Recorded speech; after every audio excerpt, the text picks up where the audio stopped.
Everyone's crying. So what's the occasion? Well, Congresswoman Omar got voted off the Foreign Affairs Committee. The question is on adoption of the resolution. Those in favor say aye. Aye. Those in favor say no. No.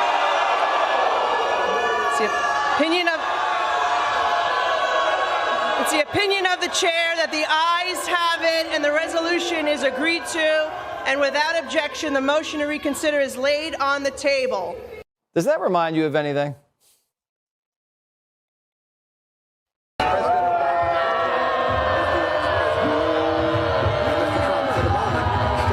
McCarthy yanked Omar off Foreign Affairs to pay back Pelosi for yanking his people off committees. He didn't want to do it, doesn't think it's right, but he had to do it.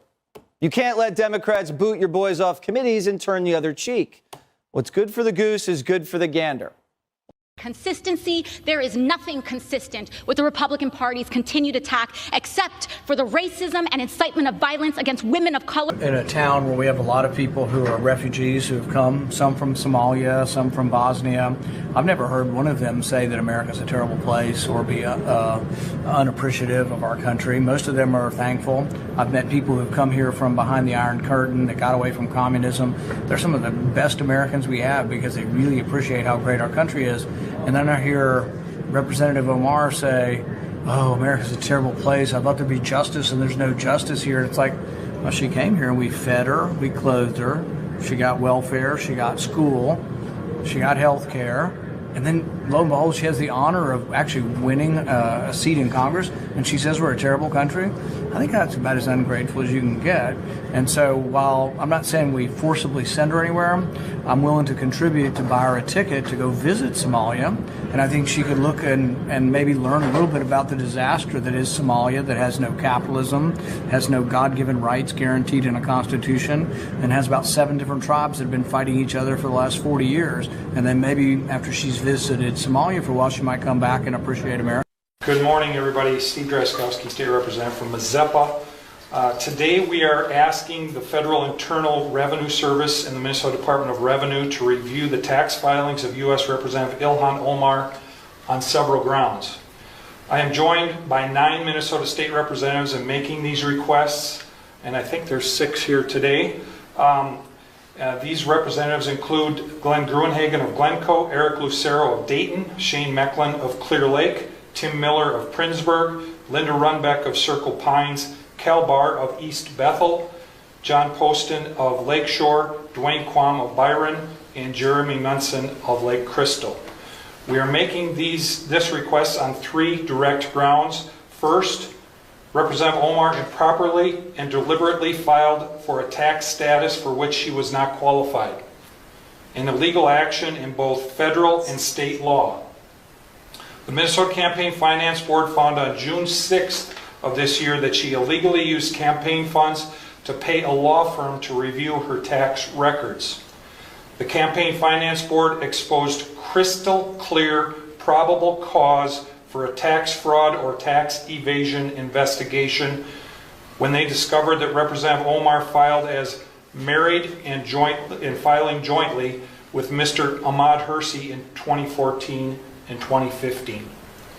During those years, she was legally married to Mr. Ahmad Elmi. Did the illegal filing produce a lower tax liability for the couple? Did her illegal tax filing bring her tax exemption for which she was not legally qualified? Usually people choose the tax filing status that yields them the lowest tax liability. Also, the board shared that the couple filed jointly during 2 specific years. Ilhan Omar and Ahmad Hersey have been together as a couple for 17 years. Given her record of crimes and violations of so many laws, it may be worth evaluating her claims of status in those other years as well.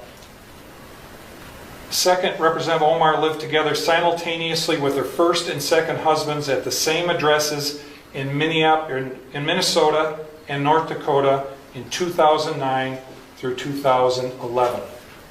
The tax enforcers may need to check if she used an illegal tax filing status and obtained tax deductions including standard deduction levels for which she was not qualified in those years. Third, we know that Representative Omar took improper kickbacks from 3 Minnesota colleges in 2017 when she oversaw their state budgets in 2017.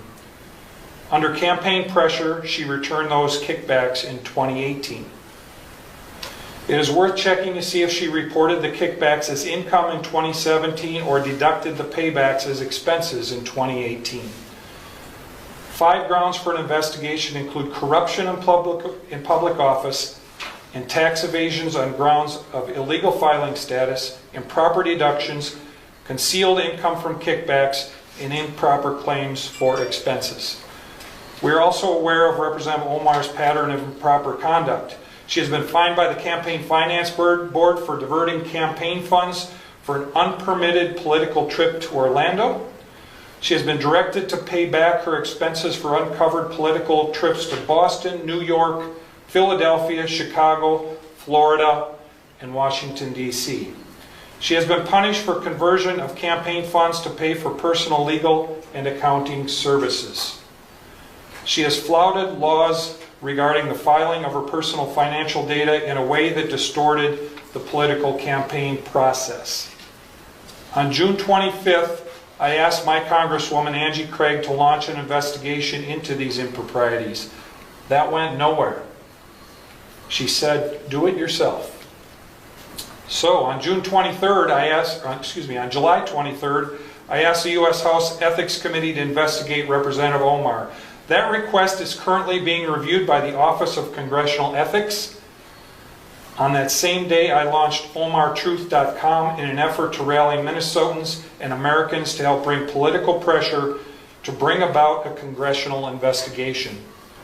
After 2 weeks, we have over 44,000 citizens expressing their strong desire to bring about a full investigation, and the list is growing. I will be adding today's request to the facts available on OmarTruth.com. Today, I and 9 other representatives are asking the nonpartisan federal and state tax enforcers to open investigations. We are simply asking them to do their jobs. I had a member of the Republican caucus threaten my life, and you all and the Republican caucus rewarded him with one of the most prestigious committee assignments in this Congress. This is about targeting women of color in the United States of America. Don't tell me, because I didn't get a single apology Time has expired. when my life was threatened. Thank you. Republicans are waging a blatantly Islamophobic and racist attack on Congresswoman Omar. And I've said it before, I will say it again. The white supremacy happening is unbelievable. This is despicable. This is just a bunch of racist gaslighting. Could it be the way that she gentleman's looks? time has Could it be expired. her religious practices? This clearly isn't about what Ilhan Omar said as much as who she is. Being a smart, outspoken black woman of a Muslim faith is apparently the issue. The GOP is now doing what it is best at, weaponizing hate against a black, beautiful Muslim woman. They turn Congress into a place of fear-mongering hate. It is so painful to watch who you all are, really. The gentlewoman's time has Omar expired. will not be silenced.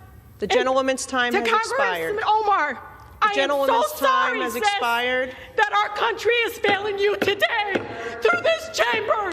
You belong The gentlewoman is no longer. Well, I am Muslim. I am an immigrant, and interestingly, from Africa. Omar is not just a congresswoman. She tells us she is a global citizen, and people around the world celebrate her accomplishments. We don't know what those accomplishments are, but if you